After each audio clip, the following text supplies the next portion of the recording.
Okay, so I told you I'd tell you my network setup. So I got Ubuntu running on a host OS on my main computer. It's a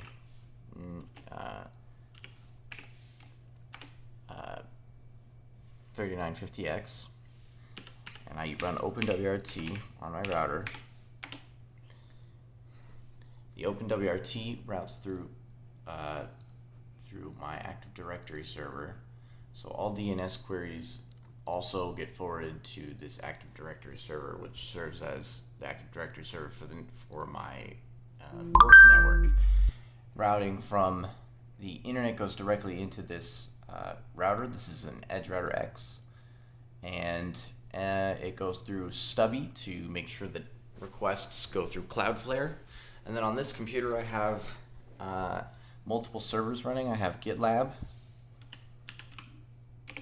and I have Jira, and I have WebHost, but the WebHost is not running on. So the Jira and the GitLab run on this computer here on the host OS, not on any VM or anything. They get routed through a NGINX reverse proxy through OpenWRT, and that's how those work. And then there's a web host on the actual router using NGINX. That's just some simple web pages, landing page for the game I'm working on. And then, on top of all that, I have a Orbi. Bear with me here, I'm going to have to walk all the way to the other room. But let me show you this nasty setup. So I got the DOCSIS modem that goes into the Edge Router X here. And then that gets plugged into the 4-port switch, which also has a port dedicated to it. Everything but the main computer ports, which one goes in for the VM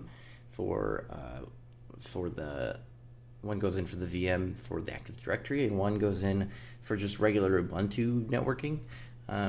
They're 10 gigabit Ethernet connections. And all right, now I'll walk all the way to the other room where I can show you what happens on the other side. So got lots of IoT stuff. And then in this room is where I have another Orbi, and these computers are for, well, I guess my employees, you could call them, and the DNS queries from these computers are set to run through the Active Directory server and the router. So if the Active Directory server isn't available, and it pings technically the router, then Cloudflare. Overly complicated.